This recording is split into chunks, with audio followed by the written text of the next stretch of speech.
నమస్తే, welcome to పూరా local. ప్రస్తుతం మనం ఐకానిక్ రియాలిటీ CEO గారు సుధారాణి గారితో ఉన్నాము. ఆవిడకు రియల్ ఎస్టేట్లో 20 సంవత్సరాల అనుభవం ఉంది. అలాగే హైదరాబాద్ రియల్ ఎస్టేట్ ఒకప్పుడు ఎలా ఉంది, ప్రస్తుతం ఎలా ఉంది, ఫ్యూచర్లో ఎలా ఉండబోతుంది చూసుకుంటే మనం రీసెంట్గా యువకులు ఎక్కువగా రియల్ ఎస్టేట్లోకి వస్తున్నారు. వారికి ఆవిడ ఏ విధంగా సలహాలు ఇస్తారనేది ఆవిడనే అడిగి తెలుసుకుందాం. నమస్తే మేడం. నమస్తే అండి. మీ గురించి చెప్పండి మేడం. నా పేరు సుధారాణి అండి. నేను రియల్ ఎస్టేట్లో 20 సంవత్సరాల నుంచి ఉన్నాను. మనం ఏంటంటే ఇప్పటి వరకు నాది ఇది 5th కంపెనీ అన్నమాట. సో ఇప్పటి వరకు మనం కంపెనీలో వర్క్ చేసాం, 4 కంపెనీస్లో వర్క్ చేసాము.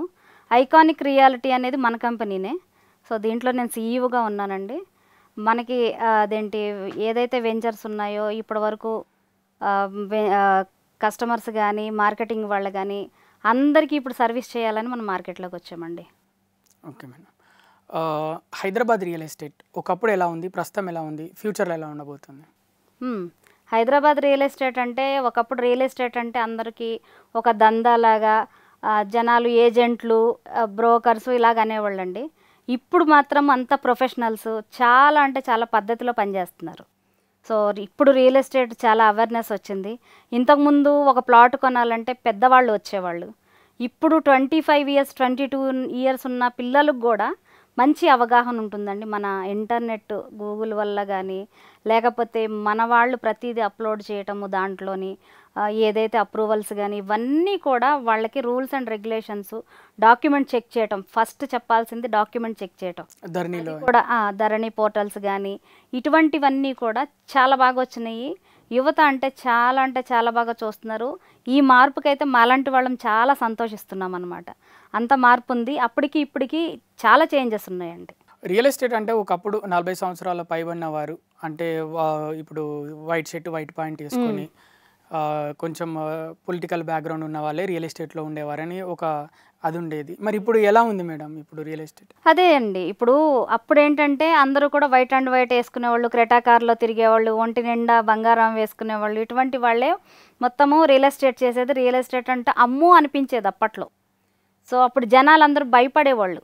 రియల్ ఎస్టేట్ ఇప్పుడు ఒక ఆయన్ని నమ్మాలి అంటే కూడా కొంచెం భయపడేవాళ్ళు. బాగా రెప్యుటేషన్ ఉన్న మనిషి, మంచి నమ్మకం ఉన్న మనిషి అయితేనే. కానీ ఇప్పుడు అలా కాదు. ఇప్పుడు అంతా ప్రొఫెషనల్ వే అండి. ఇప్పుడు అందరూ చదువుకున్న వాళ్ళు, మంచి నాలెడ్జబుల్, ఇప్పుడు MBA చేసిన వాళ్ళు కానీ, బీటెక్లు చేసిన వాళ్ళు కానీ, లాయర్స్ కానీ, డాక్టర్స్ కానీ ఇటువంటి వాళ్ళందరూ కూడా మార్కెట్లోకి వచ్చారండి. వచ్చి వెంచర్స్ చేయాలి, వాళ్ళు వెంచర్లు వేయటమే కాదు వెంచర్లు అమ్మటం ఇవన్నీ చేస్తున్నారు. ప్రొఫెషనాలిటీ అనేది బాగా వచ్చింది. నాలాంటి వాళ్ళు కూడా ప్రొఫెషనాలిటీనే నమ్ముతాం మేము. ఎందుకంటే మేము వచ్చింది కూడా, నేను వచ్చినప్పుడు కూడా నేను దందాలాగా రాలేదు, నేను ప్రొఫెషనల్ కంపెనీ నుంచే వచ్చాను. సో ప్రాపర్గా కంపెనీ ఏదైతే రూల్స్ అండ్ రెగ్యులేషన్స్ ఉన్నాయో నేర్చుకుని వచ్చాను అనమాట. ఇప్పుడైతే ప్రతి ఒక్కళ్ళు ఇది రియల్ ఎస్టేట్ చేయడం అనేది అసలు ఇప్పుడు మేము ఎవరం కూడా రియల్ ఎస్టేట్ అన్న మాట రానివ్వం. యాక్చువల్గా ఏంటంటే ప్రాపర్టీ అది ఏంటంటే ఎదుటి వాళ్ళకి ఒక ప్రాపర్టీని స్థిరమైన ఆస్తిని మేము ఇస్తున్నాం అంతే తప్ప ఇది అమ్మటం కొనటం గురించి కాదు. వాళ్ళకు ఒక స్థిరమైన ఆస్తి ఇస్తున్నాం. వాళ్ళ ఫ్యామిలీ, వాళ్ళ తరతరాలు తరగని ఆస్తి ఇస్తున్నాం. ఆ ఇది మీద మేము ఇప్పుడు అమ్మటం జరుగుతుంది. ఇప్పుడు ఆ ఇది మీదే అందరూ కూడా ఏదైతే మనం వర్డ్ అనుకున్నామో స్థిరాస్తి అని, ఆ స్థిరాస్తి అనే ఒక నమ్మకాన్ని బట్టే యువకులు కూడా మన దగ్గరికి వచ్చి వర్క్ చేయడం అనేది చాలా సంతోషంగా అనిపిస్తుంది మాకు. Okay madam. గత 7-8 నెలలుగా చూసుకుంటే ఎలక్షన్స్, అసెంబ్లీ ఎలక్షన్స్ అయితేనేమి, రీసెంట్గా లోక్సభ ఎలక్షన్స్ అయితేనేమి, దీని ప్రభావం రియల్ ఎస్టేట్ మీద ఎంతవరకు ఉంది? అంటే ఉందండి, కొంతవరకు ప్రభావం ఉంది. అంటే అది పార్టీల పరంగానో లేకపోతే ఎలక్షన్స్ పరంగానో అని కాదండి. ఇప్పుడు జనాలందరూ ఎలా అయిపోయారంటే ప్రతి ఒక్కళ్ళని చెప్పం మనం. అవతల పెద్దవాళ్ళు కానివ్వండి, మధ్య వయస్కులు కానివ్వండి, చిన్నవాళ్ళు కానివ్వండి, టీనేజర్స్ కానివ్వండి, ప్రతి ఒక్కళ్ళు కూడా ఒక చిన్న పదం వచ్చిందంటే దాన్ని పట్టుకుని దాన్నే స్ప్రెడ్ చేస్తున్నారు. అలా స్ప్రెడ్ చేయటం వల్ల ఏదన్నా ఉందండి. ఒకప్పుడు కూడా ఎలక్షన్స్ వచ్చినాయండి. ప్రతి 5 సంవత్సరాలకి ఎలక్షన్స్ వస్తాయి. ప్రతి ఎలక్షన్స్కి 5 yearsకి వచ్చినప్పుడు వాళ్ళు మారుతూనే ఉంటారు, కొత్తది వస్తూనే ఉంటుంది. కొత్త నీరు వస్తుంది, పాత నీరు పడుతుంది. ప్రతి సంవత్సరం కొత్త నీరు వస్తుంది, పాత నీరు పోతుంది. అట్లాగే రియల్ ఎస్టేట్లో కూడా జరుగుతుంటుంది. కానీ ఇప్పుడు ఏంటంటే ఇప్పుడు మనకి ఆఫ్టర్ కరోనా తర్వాత జనాలందరూ ఒక చిన్న ఆలోచనలకి అలా బందీ అయిపోయి ఉన్నారు. బందీ అయిపోవటం వల్ల జరిగే ఇదే ఇప్పుడు ఏంటంటే కొన్ని కంపెనీలు రియల్ ఎస్టేట్ పడిపోయింది, బయట కంపెనీస్ కానీ అట్లా మాట్లాడటం జరుగుతుంది. రియల్ ఎస్టేట్ ఎప్పుడు పడిపోదండి, స్టేబుల్గా ఉంటుంది అంతే. కానీ ఇంకొకటి ఏంటంటే ఇక్కడ కొనేవాళ్ళు కొంటనే ఉన్నారు, అమ్మేవాళ్ళు అమ్ముతూనే ఉన్నారు, ఎక్కడా కూడా ఆగలేదు. జస్ట్ ఏంటంటే కొంతమంది పని చేయక బద్ధకంగా ఉన్నవాళ్ళు కొంతమంది ఉంటారండి. బాగా పండిపోయిన వాళ్ళు అవ్వచ్చు, లేకపోతే లేటెస్ట్గా ఉన్న వాళ్ళు అవ్వచ్చు, ఎవరైనా గారా వాళ్ళు ఏం చేస్తారంటే చేసే ఓపిక లేక రియల్ ఎస్టేట్ పడిపోయింది అంటారు. ప్రభావం అంటే ఉంటుంది, కొంత ఉంటుంది, అంతే తప్ప అంతా ఉండదండి.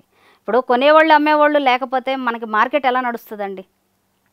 ఇప్పుడు మనకి ఏదైనా సరే ఒక అదేంటి సెన్సెక్స్ మీదో లేకపోతే దేని మీదో ఉంటారు.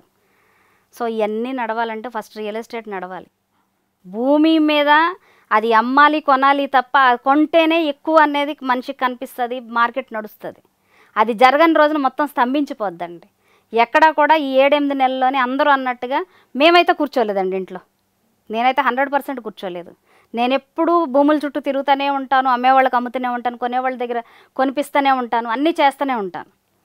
1, 2 అని మనం వేళ్ల మీద లెక్కటం. మంచి టఫ్ సిచ్యువేషన్లో కూడా మేము వెంచర్ లాంచ్ చేసాం.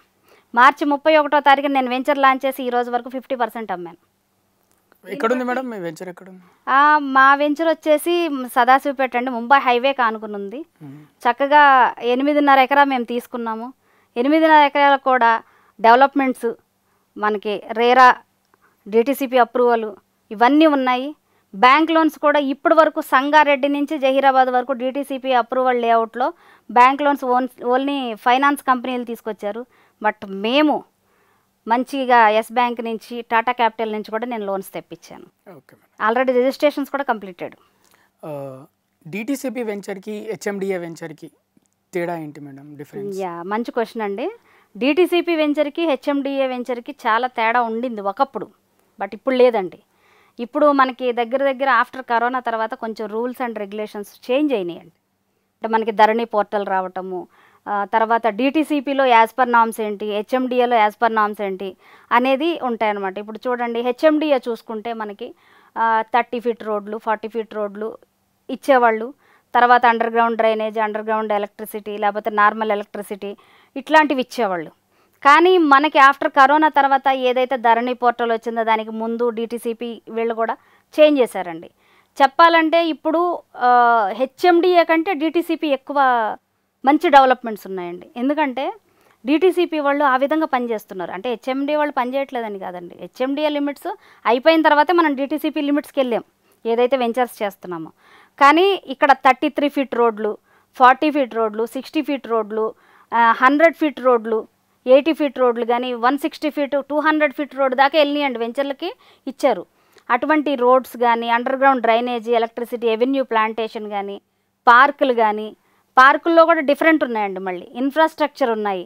ఇలాంటివన్నీ కూడా డిటిసిపి డెవలప్ చేసిందండి. ఒకప్పుడు డిటిసిపి అంటే కొంచెం చిన్న రోడ్లు ఇస్తారు, తక్కువ డెవలప్మెంట్స్ ఉంటాయని ఒక అపోహ అనేది ఉంది జనాలు. అంటే అప్పట్లో మనకి ఒక 15 ఇయర్స్ బ్యాక్ అప్పట్లో ఇలాగే ఉండేది. బట్ ఇప్పుడైతే మాత్రం ఈక్వల్ టు హెచ్ఎండిఏ కంటే కూడా ఎక్కువ డెవలప్మెంట్స్ ఉన్నాయండి. అందుకనే జనాలు కూడా డిటిసిపియా హెచ్ఎండియా అని ఆలోచించట్లేదు. ఎక్కడో తెలియని వాళ్ళు అరే మనం డిటిసిపిలో తీసుకుంటే మనకి ఏమన్నా తక్కువ అవుతుందేమో, డెవలప్మెంట్స్ జరగవేమో అనుకుంటారు. కానీ అది ఒక అపోహ అండి. అవన్నీ కూడా అవేర్నెస్ ఇవ్వాలి. యాక్చువల్లీ ఇస్తున్నారు అవేర్నెస్, బట్ ఇంకా ఇస్తామన్నమాట మేము. ఇప్పుడు ఫ్యూచర్లో చూసుకుంటే ఇప్పుడు RRR రాబోతుంది మేడం. రేవంత్ రెడ్డి గారు రీసెంట్గా అనౌన్స్ చేశారు. RRR వరకు కూడా హెచ్ఎండి పరిధి పెంచుదామని అన్నారు మొన్న. సో అది రియల్ ఎస్టేట్కి ఏ విధంగా ఉపయోగపడుతుంది? RRR వరకు చాలా ఉపయోగపడుతుందండి. మంచి లాభాలే ఉన్నాయి. అంటే ఇప్పుడు కొంతమందికే కదండి మనకు డిటిసిపి తెలిసింది. అవును, హెచ్ఎండిఏ తెలిసిన వాళ్ళు హెచ్ఎండిఏ గురించి బాగా అన్నిటిలో కూడా వీడియోలు చేయటం కానీ, లేకపోతే దానికి ముందు న్యూస్లో కానీ అన్నీ చెప్పటం వలన అందరికీ తెలిసింది. బట్ డిటిసిపి అనేది చాలా తక్కువ మందికి తెలిసినా కూడా అందులో కొంచెం బాగా ఎక్స్పీరియన్స్ ఉన్న వాళ్ళు పర్చేజ్ చేయటం అనేది చేస్తున్నారు. బట్ పరిధి పెంచుతానన్నప్పుడు ప్రతి ఒక్కరికి ఆనందదాయకం అండి. ఎందుకంటే ఇప్పుడు సంగారెడ్డి నేను చేస్తున్న వైపే చూసుకుందాం. ఎందుకంటే మనం మోస్ట్లీ మన అన్ని హైవేల్లోని టాప్ మోస్ట్ హైవే మనం రేటింగ్లో చూసుకున్నా కూడా ముంబై హైవే ఉంది. రివ్యూస్ కానీ ఏదైనా సరే అటువైపు నేను చెప్పేది ఏంటంటే ఇప్పుడు RRR దాకా హెచ్ఎండిఏ తీసుకొచ్చారనుకోండి, అక్కడ ఆల్రెడీ వేసుకున్న వాళ్ళందరూ మంచి కొనుక్కున్న వాళ్ళు కూడా ఇన్వెస్ట్మెంట్ పెట్టిన వాళ్ళు అదృష్టవంతులే కదా. సో దాని తర్వాత ఈక్వల్ టు డిటిసిపి కూడా అలాగే అయిపోయింది. ఇందులో ఏమీ తేడాలు లేవు. అదే 20 ఎకరాలు పైన ఉన్న వెంచర్కి ఏదైతే వాటర్ ట్యాంక్ కావాలో అన్నీ ఎలా ఇస్తున్నారో హెచ్ఎండిఏ కూడా అయ్యే రూల్స్ ఉన్నాయి, డెవలప్మెంట్స్.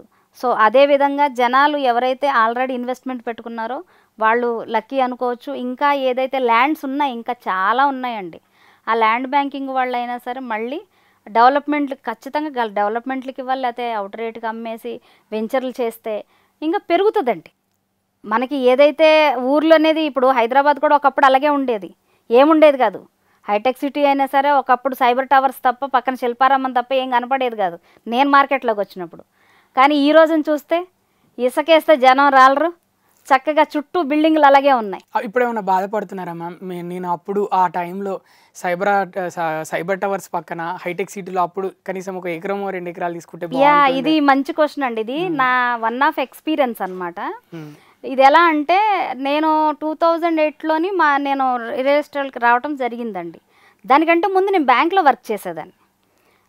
ఏదైతే బార్క్లీస్ ఫినాన్స్ ఉందో దాంట్లో యాజ్ ఏ బిజినెస్ మేనేజర్గా నేను వర్క్ చేసేదాన్ని. ఆ టైంలో నాకు రియల్ ఎస్టేట్ గురించి కొంచెమే తెలుసు కానీ అంత తెలీదు. అదే టైంలో కోకాపేటలోని 750 రూపీస్కి గజం వస్తే నేను వదిలేసుకున్నానండి. అది ఎందుకు వదిలేసుకున్నాను, నేను ఇది ఎక్స్పీరియన్స్ ప్రతిసారి ప్రతి మీటింగ్లోని లేకపోతే నా దగ్గరికి వచ్చిన వాళ్ళకి నేను ఖచ్చితంగా షేర్ చేస్తాను, కస్టమర్కి కూడా షేర్ చేస్తాను. ఇప్పుడు ఎంత ఉంది మ్యామ్ కోకాపేటలో? ఇప్పుడు కోకాపేటలో మనం కొనలేమండి, దగ్గర 2 లక్షల పైన ఉంటుంది గజం. అప్పుడు 750. అప్పుడు 750 ఏం లేదు. అప్పుడు ఎలా అంటే ఇది అవేర్నెస్ ఎందుకు చెప్తున్నానంటే ఆ టైంలో నేనుండేది ఈసీఎల్లోనండి. ఈసీఎల్ నుంచి మా వారు ఐ డాక్టర్ అనమాట. ఇద్దరం కలిసి వాళ్ళ ఫ్రెండ్ నేను ఇలా కోకాపేటలో చూపిస్తానంటే సరేని వచ్చాం. కానీ అప్పుడు రియల్ ఎస్టేట్లో వాళ్ళు ఎలా ఉండేవాళ్ళు అంటే ఒక ఇన్నోవా తీసుకొచ్చి ఒక 2-3 ఫ్యామిలీస్ని అందులో కూర్చోబెట్టుకుని తీసుకుని వెళ్ళి ఇది ఎక్కడో ఉంటుంది వెళ్ళేసి కూర్చోబెట్టి అక్కడ వదిలేసేవాళ్ళు. వాళ్ళు అవేర్నెస్ కూడా ఇచ్చేవాళ్ళు కదా. వాళ్ళు ఎలా అంటే ఒక టెంట్ వేసుకుని కుర్చీలు వేసి కూర్చోబెట్టి చెప్పేవాళ్ళు. అస్సలు మనల్ని అలా వదిలేస్తే బేసికల్గా చిన్న పిల్లల్ని వేసుకుని వెళ్ళేసి మనం ఏమి ఎంటర్టైన్ చేస్తాం. నాకు విసుగు వచ్చింది. మా వారు ఒక 200 గజాలు కొనడానికి రెడీ అయినా కూడా వద్దు అన్న, నేనే వద్దన్నాను. వద్దు అని అన్న తర్వాత మేము ఆ రోజు ఈవినింగ్ వరకు అక్కడ ఉండాల్సి వచ్చింది. ఖచ్చితంగా వాళ్ళు ఉంచారు. ఎందుకంటే ఇది మార్కెటింగ్ వాళ్ళకి మెయిన్ చెప్పాల్సిన సూత్రం అండి. ఇప్పుడు ఒక కస్టమర్ని తీసుకెళ్ళి మనం అలాగా వదిలేసాము అని అంటే 100% ఫెయిల్యూర్ అన్నమాట. దీని గురించి కూడా చెప్పండి మ్యామ్. ఇప్పుడు చూసుకుంటే మేడం ప్రజెంట్ జనరేషన్లో ఒకప్పుడు అంటే రియల్ ఎస్టేట్ గురించి తెలిసేది కాదు జనాలకి. ఇప్పుడు రేరా అయినా డిటీసీపీ అయినా హెచ్ఎండి అయినా ఇవన్నీ అందరికీ తెలుసు, ఆల్మోస్ట్ అందరికీ తెలిసిపోయి ఉంటున్నాయి సబ్జెక్టు. సో మనం ఎంత ఎక్స్ప్లెయిన్ చేసినా కష్టతరం అవుతుంది. మరి అప్పుడు అలాంటి వాళ్ళని కూడా ఎలా హ్యాండిల్ చేస్తారు? అంటే ఏం లేదండి, ఇప్పుడు నిజంగా కొనాలి బయ్యర్, నిజంగా కొనాలి 100% నేను ఇన్వెస్ట్మెంట్ పెడితే నాకు లాభం రావాలి అంటే నేను ఈరోజు 20 లక్షలు పెట్టి ఒక ప్లాట్ కొంటున్నా. నెక్స్ట్ వచ్చేటప్పటికి నా పిల్లల చదువు, నా పిల్లల పెళ్ళిళ్ళు, లేదా సమ్ ఇంట్లో హెల్త్ ఇష్యూస్, లేకపోతే ఇంకేదన్నా, లేకపోతే ఆ ప్లాట్ అమ్మేసి ఇంకొక అపార్ట్మెంట్ కొనుక్కుందాం అనుకోవటం, ఇలాంటివన్నీ ఆలోచనలో పెట్టుకుని ఉండే కస్టమర్సు రియల్ బయర్స్ వేరే ఉంటారండి. కొంతమంది ఏం చేస్తారంటే గుంపులో గోవిందలాగా 4 వెళ్తున్నారంటే వస్తారు. కొంతమంది ఏం చేస్తారు ఆల్రెడీ కొనుక్కుంటాడు. అంటే ఇది ఎందుకు చెప్తున్నానంటే ప్రతి ఒక్కరికి తెలియాలంటే ఇప్పుడు ఒక ఆయన ఉన్నారు, ఇప్పుడు మీరే ఉన్నారండి, సింపుల్గా చెప్తాను. మీరు ప్లాట్ కొందాం అనుకున్నారు, రియల్ బయ్యర్. మీరేం చేస్తారు మీ ఫ్రెండ్కో లేకపోతే మీ ఇంట్లో వాళ్ళకో చెప్తారు. అటు మీ ఫ్రెండు మీతో రావచ్చు, లేకపోతే మీ ఇంట్లో వాళ్ళు మీతో రావచ్చు. ఐదర్ ఫ్రెండ్స్ అయినా ఎవరైనా కానీ మీలో ఒకళ్ళు బ్లాక్ షిప్ ఉంటారంటే. ఇది నేను నిర్భయంగా ఎందుకు చెప్తున్నానంటే నా కళ్ళ ముందు కొన్ని వేల మంది వదిలేసుకున్నారు ప్లాట్లని. ఆ బ్లాక్ షిప్ ఏం చేస్తుందంటే ఉన్న వాళ్ళని పాడు చేస్తారు, వెనక్కి లాగేస్తారు. ఇట్లా ఇక్కడ మేము ప్లాట్ అమ్మాలంటే ఎలాగైనా అమ్మేస్తామండి. ఎందుకంటే పొద్దున్న లెగిస్తే మాకు ప్లాట్ అమ్మాలి, నిద్రపోయే ముందు కూడా ప్లాటే అమ్మాలి, అది మా ఎయిమ్. బట్ ఎలా ఉంటుందంటే ఆ బ్లాక్ షిప్ వెనక లాగేసరికల్లా యువతల ప్రాపర్టీ కోల్పోతారండి. కోల్పోవటం వల్ల ఏమవుతుంది, డెఫినెట్గా వాళ్ళకి తర్వాత ఇది రియలైజ్ వచ్చినా కూడా ఒక్కసారి పోయింది మళ్ళీ తిరిగి రాదు. అనుకోవచ్చు ఈ వెంచర్లో కాకపోతే వేరే దగ్గర పెట్టొచ్చు అని, లొకేషన్ పోయిందంటే మళ్ళీ రాదండి, సచ్చినా రాదు. ఎందుకంటే అలాంటి నేను ఎన్నో ఎక్స్పీరియన్స్ చేశాను. అందుకే వచ్చిన ప్రతి ఒక్కరికి చెప్తాను ఎక్కువ ఆలోచించకండి. ఎందుకంటే మీకు రెడీ టు రిజిస్ట్రేషన్ మేము ఇస్తున్నాం, మీ పేరు మీద అయిపోతున్నాయి. మీకు ఆల్రెడీ ఎల్పి తెచ్చిస్తున్నాం, ధరణిలో ఉంది, రేరా ఉంది, తర్వాత మనకు బ్యాంక్ లోన్స్ ఉన్నాయి. బ్యాంక్ లోన్ అంటే ఏంటో తెలుసండి, ఒక్కసారి బ్యాంక్ అప్రూవల్ వచ్చిందంటే ఆ ప్రాజెక్టు 100 సంవత్సరాలు గ్యారంటీ. నేను ఎక్కువ సంవత్సరాలు కూడా చెప్పను, 100 సంవత్సరాలు గ్యారంటీ. అంటే బ్యాంక్ అప్రూవల్ ఎందుకు అడుగుతారు, దీనికోసం అడుగుతారు. సో ఇంకొకటి, మనకి ఇప్పుడు ఇంతకుముందు జస్ట్ హెచ్ఎండిఏ వచ్చిందంటే హెచ్ఎండిఏ ఉందా, ఎల్పి నెంబర్ ఉందా, కానీ ఇప్పుడు రేరా వచ్చింది, ధరణి వచ్చింది. ఈ రెండు ఆఫ్టర్ మనకి కరోనా తర్వాత హెవీగా వినపడే పదాలు. అంతకుముందు కూడా రేరా ఉంది, లేదని కాదు, కానీ అప్పుడు ఎక్కువ వినపడలేదు. ఆఫ్టర్ కరోనా వినపడింది. సో ఇటువంటి ఉన్న దగ్గర పెట్టుబడి పెట్టుకుంటే పెట్టుకున్న వాళ్ళకి అవసరానికి ఆదుకునే ప్రాపర్టీ అండి. ఈరోజు రూపాయి పెట్టుకుంటే ఖచ్చితంగా సంవత్సరం తిరిగేటప్పటికి రూపాయి 5 రూపాయలన్నా ఈజీగా అవుతుందండి. నేను ఎక్కువ కూడా చెప్పట్లా, 5 రూపాయలు ఈజీగా అవుతుంది. మేడం ఈ మధ్య చూసుకుంటే మరి రియల్ ఎస్టేట్లో మోసాలు కూడా ఒకప్పుడు కూడా జరిగాయి, మరి ఇప్పుడు కూడా జరుగుతున్నాయి. పేపర్లో మనం టీవీ ఛానల్స్లో చూస్తూనే ఉన్నాం. అంటే ప్రీ లాంచ్ అంటే ఏంటి? ప్రీ లాంచ్ పేరు చెప్పి తక్కువ రేటుకి ఇస్తున్నామని ముందే అమ్మేస్తారు. తర్వాత చూసుకుంటే ఆ ల్యాండ్ ఓనర్ పేరు మీద ఉండదు, ఎవరో పేరు మీద ఉంటుంది. ఇలా గొడవలు స్టార్ట్ అవుతాయి, కోర్టు కేసులు అవుతాయి. అసలు ఏంటి మేడం ఇది ప్రీ లాంచ్ ఏంటి, ఇది మోసం ఏంటి? ఇలా యాక్చువల్లీ ఈ క్వశ్చన్కి నేను ఆన్సర్ చెప్పాను అంటే చాలామంది కోపం వస్తుంది, అయినా కానీ చెప్తాను. చెప్పండి. పర్లేదు. ఎందుకంటే ప్రీ లాంచ్ అనేది ఎప్పుడు తీసుకోవాలి, ఎలా తీసుకోవాలి చెప్పండి మేడం. ఒక రెప్యుటేటెడ్ కంపెనీ, ఎంత రెప్యుటేటెడ్ కంపెనీ అయినా కానీ ఒక లెవెల్ వచ్చేటప్పటికి సాచ్యువేషన్ దాటిపోతుంది. కానీ ఒకప్పుడు ప్రీ లాంచింగ్లు ఉండేయండి, ఒకప్పుడు కూడా జనాలు మోసం చేసేవారు, అది బయటికి రావడానికి టైం పట్టేది. చాలామంది మోసపోయిన వాళ్ళు ఉన్నారు, మళ్ళీ రియల్ ఎస్టేట్లో ఇన్వెస్ట్మెంట్ పెట్టాలి అంటే భయపడిన వాళ్ళు కూడా చాలామంది ఉన్నారు. అటువంటి దాంట్లో కూడా మేము అవేర్నెస్ ఇచ్చాం. నేను అమ్మానండి, నేను 2 సంవత్సరాల క్రితం ప్రీ లాంచ్ నేను కూడా అమ్మాను, అన్నీ రిజిస్ట్రేషన్ చేయించా. ఎవరైతే అమ్ముతారో వాళ్ళకి గట్స్ ఉండాలండి ఫస్ట్. అది ప్రీ లాంచింగా లేకపోతే ఎల్పి నెంబర్ వచ్చిందా ఇది కాదు. ఎవరైతే అమ్ముతున్న లీడర్ ఉంటారో వాళ్ళకి గట్స్ లేకుండా, వాళ్ళకి ఫైటింగ్ చేసే స్పిరిట్ లేకపోతే మీరు అన్నీ ఉన్న దాంట్లో అమ్మినా కూడా వేస్టే. అంటే అప్రూవల్స్ అన్నీ ఉన్న దాంట్లో అమ్మినా కూడా వేస్టే. ఎందుకంటే ఇక్కడ మన దగ్గర గట్స్ లేవు, మనం మాట్లాడట్లేదు కంపెనీతో, మనం చేయించట్లేదు. కస్టమర్ ఏం చేస్తాడు, కింద మార్కెటింగ్ వాళ్ళు ఏం చేస్తారు. మన దగ్గర ఇక్కడ దమ్ము ఉందనుకోండి, ఏం చేసైనా కస్టమర్కి రిజిస్ట్రేషన్ చేస్తాం, పోరాడతాం. ఆ పోరాడే స్పిరిట్ లేకపోతే చేయలేం. ఇంకొకటి ఏంటంటే ఇప్పుడు మీరు అన్నట్టుగా బాగా ఎక్కువైపోయినాయి ఇవి ప్రీ లాంచింగ్ మోసాలు ఎక్కువైపోయినాయి. ఈ ప్రీ లాంచింగ్ మోసాలు ఎక్కువైపోయినాయి కాబట్టి కొన్ని కంపెనీలు మధ్యలో ఆఫ్ చేసి తర్వాత ఎల్పి నెంబర్లు తెచ్చుకున్నారు. క్వశ్చన్ అది కాదు. ప్రీ లాంచింగ్లో కూడా ఒక్కసారి ఎప్పుడైతే మనం పెట్టుబడి పెడుతున్నామో వన్స్ ఆ కంపెనీ కూడా కొన్ని రూల్స్ అండ్ రెగ్యులేషన్స్ ఉంటాయండి. కొంత అమౌంట్ పే చేసి వాళ్ళ దగ్గర డాక్యుమెంట్స్ తీసుకోవాలి, లీగల్ ఒపీనియన్ తీసుకోవాలి. కొంతమంది చెప్తారు అన్నీ అయిపోయిన తర్వాత మేము లీగల్ ఒపీనియన్ ఇస్తామని.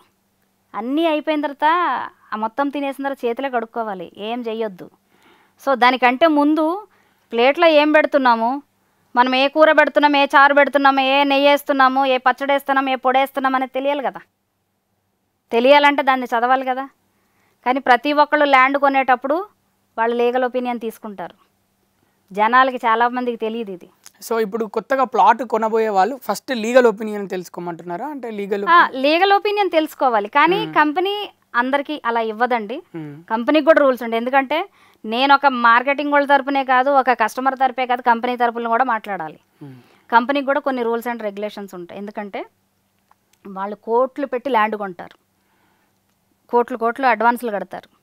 కట్టేటప్పుడు ఏమవుతుందండి, ఒక్క పేపర్ బయటికి వెళ్ళినా కూడా దాని మీద మళ్ళీ ఇంకెవరెవరో ఏదో వేస్తారు. కంపెనీకి ఈ హెడేక్లు ఉండబట్టికే ఎవరికైనా డాక్యుమెంట్ ఇవ్వాలంటే ఆలోచిస్తారు. సో నా ఉద్దేశం ఏంటంటే 1 లక్ష 2 లక్షలు అడ్వాన్స్ కట్టుకోండి, కంపెనీ దగ్గర గ్యారంటీ తీసుకోండి, నచ్చకపోతే రిటర్న్ తీసుకుంటానని. ఏ కంపెనీకి కూడా రైట్స్ లేవండి, కట్ చేసే రైట్స్. కొన్ని కంపెనీస్ చెప్తుంటే మేము 30% కట్ చేస్తాము. నా కెరీర్లో అయితే నేను ఇంతవరకు కూడా నేను ఎంతమందికి ప్లాట్లు ఇప్పించా, ఎక్కడా కూడా రూపాయి కట్ కాకుండా రిటర్న్ ఇప్పించా ఎప్పుడైనా. అయితే నాకు మ్యాక్సిమం నేను అలాంటివి చెయ్యను, ఎందుకంటే నేను గొప్ప అని చెప్పనండి. నేను అదేంటి మార్కెటింగ్లో నేను కూర్చుని నేను ప్లాట్ అమ్మిన రోజున, ఇప్పుడంటే అమ్మిస్తున్నాను కానీ అప్పుడు అమ్మిన రోజున నేను ఏం చేసేదాన్ని, నేను మార్టిగేజ్లో కూడా కస్టమర్కి సజెస్ట్ చేసేదాన్ని కాదు. సో తీసుకోండి, ఆరాంగా రిజిస్ట్రేషన్ చేసుకోండి అనేదాన్ని. ఎవరైనా లీగల్ ఒపీనియన్ నాకు ముందు డాక్యుమెంట్లు కావాలంటే సింపుల్గా పొలైట్గా చెప్తామండి, 2 లక్షలు కట్టండి, చక్కగా డాక్యుమెంట్స్ సెట్ ఇస్తా మొత్తం తీసుకుని వెళ్ళండి. మీ లాయర్తో 1 రోజు కాదు 2 రోజులు కాదు వారం రోజులు మీరు మొత్తం వెరిఫై చేయించుకోండి. ఓకే అనుకున్న రోజున మీరు మా సెట్ మాకు ఇచ్చేసి మీ రిసిప్ట్లు మీరు తీసేసుకోండి. మీకు నచ్చలేదనుకుంటే మీరు రిటర్న్ తీసేసుకోండి డబ్బులు. అట్లా చెప్పాం. లీగల్ వెరిఫై అంటే కంపెనీ పేరు మీద అవ్వకపోయినా సర్వే నెంబర్లను బట్టి ఎవరెవరి పేర్ల మీద ఉంది, కంపెనీకి అగ్రిమెంట్ ఉందా లేదా అనేది మాత్రం తెలుస్తుంది కదండి. సింపుల్. ఈ నాలెడ్జ్ చాలదా? పెద్దగా మోసపోక్కర్లేదండి. ఈ నాలెడ్జ్ ఉంటే సరిపోతుంది. కానీ కొన్ని కంపెనీలు ప్రొవైడ్ చెయ్యవు. ఎందుకంటే మార్కెటింగ్ వాళ్ళకి చాలా పెద్ద టాస్క్ ఉంటుంది. అది అడిగి అడిగి అడిగి అడిగి ఇసుగొస్తుంది. కానీ అంత అడిగేదాకా ఇసుగొచ్చేదాకా వెళ్ళకుండా ఒకవేళ 1 సారి 2 సార్లు 3 సార్లు వాళ్ళు ప్రొవైడ్ చేయలేదంటే సింపుల్గా రిటర్న్ తీసుకోండి డబ్బులు, అంతే. వాళ్ళు ఎప్పుడైతే ప్రొవైడ్ చేస్తారో అప్పుడు తీసుకోండి. కానీ యాక్చువల్గా మార్కెట్లో జరిగేది ఏంటంటే వాళ్ళు కస్టమర్ ఆలోచించేదాకా, ఇప్పుడు అలాంటి కస్టమర్లు ఇంకొకళ్ళు వస్తారు, వాళ్ళు ఇంకొక 3-4 ప్లాట్లు తీసుకుంటారు, అనుకున్న ప్లాట్లు దొరకవు. దీనికి సరిగ్గా చెక్ పెట్టాలి అని అంటే కరెక్ట్గా పెట్టిందండి. ఇప్పుడు ప్రీ లాంచింగ్లు వద్దు అనేది ఏదైతే మనకి వచ్చిందో చాలా బ్రహ్మాండంగా పెట్టింది. దానివల్ల అందరికీ అవేర్నెస్ పెరిగి చక్కగా ఇప్పుడు చేస్తున్నారు. ఎందుకంటే ఒక సీనియరు, ఒక మార్కెట్లో బాధ్యత ఉన్న ఒక వ్యక్తి, మనము ప్లాట్ అమ్మటం కాదు ఒక సర్వీస్ లాగా పనిచేస్తున్నామని ఉన్నవాళ్ళు ఖచ్చితంగా కంపెనీతో పోరాడి వాళ్ళకి రిజిస్ట్రేషన్లు చేపిస్తారండి. కానీ కొత్తగా వచ్చిన వాళ్ళు అవన్నీ చేపించలేరు. సో ఎవరైనా కానీ మార్కెటింగ్ వాళ్ళ కోసం, కస్టమర్ల కోసం ప్రతి ఒక్కరికి చెప్తున్నానండి, లీగల్ ఒపీనియన్ అనేది తీసుకుని బ్రహ్మాండంగా మీరు ప్లాట్ కొనుక్కోండి. మీరు ఎంత అయితే పెట్టుకుంటారో దానికి రిటర్న్ డబుల్ ఖచ్చితంగా వస్తుంది. దానికి 100% చెప్తాం కదండి. మార్కెట్ నేను ఓన్లీ కంపెనీ సీఈఓ కాదండి, ఇంతకుముందే నేను ప్రాపర్టీ అడ్వైజర్నండి. ఎవరైనా సరే నన్ను అడ్వైజ్ అడగొచ్చు. ఎందుకంటే ఏ పక్కన పెట్టుకున్నా నాకు ఓన్లీ ముంబై హైవే తెలియసని నేను చెప్పట్లేదండి. నేను ఇష్టపడి చేస్తాను అటువైపు. నాకు ముంబై హైవే అంటే ప్రాణం. ఎందుకంటే నాకు నచ్చుతుంది ఆ సబ్జెక్టు. కానీ మిగతా వైపులు కూడా మనయే కదా. ఎటువైపు పెట్టుకున్నా కూడా ఎవరైనా అడగొచ్చండి. ఎక్కడ పెట్టుకున్నా పలానా కంపెనీలో పెట్టుకుంటున్నామంటే ఖచ్చితంగా ఆ కంపెనీ గురించి వెరిఫై చేసి చెప్తాను. నాకు తెలుసుంటే ఖచ్చితంగా చెప్తాను. కానీ ఏది చేసినా కూడా 1-2 సార్లు ఆలోచించుకుని మంచిగా లీగల్ తీసుకున్న తర్వాత చేయమని 100% చెప్తానండి. Okay, thank you so much అండి. మొత్తం నేను చెప్పింది మీరంతా శ్రద్ధగా విన్నందుకు. ఇంకొకటి ఏంటంటే, నేను ప్రాపర్టీ అడ్వైజర్గా మీకు ఎటువైపు డౌట్ ఉన్నా, ఎటువంటి ప్రాబ్లం ఉన్నా కూడా, ఏ వెంచర్లో ఏది జరుగుతున్నా కూడా నాకు తప్పకుండా నాకు కాల్ చేయండి. ఎందుకంటే మనకి అనుకున్నంత వరకు కూడా ఎదుటి వాళ్ళకి సాయం చేయటమేనండి. ఎందుకంటే నాకున్న నాలెడ్జి, నాకున్న ఎక్స్పీరియన్సు 10 మందికి నేను పనికి రావాలని నేను అనుకుంటాను. ఖచ్చితంగా ఈ రియల్ ఎస్టేట్లో మీకు ఎక్కడ ఏ ప్లాట్ కొన్నా, ఎక్కడ ఎటువంటి ప్రాబ్లం ఉన్నా కూడా నాకు ఖచ్చితంగా కాల్ చేయండి. ఆ నెంబర్ చెప్తాను, 9121860148 అండి. ఇది ఒక నెంబరు. అండ్ 6303844041.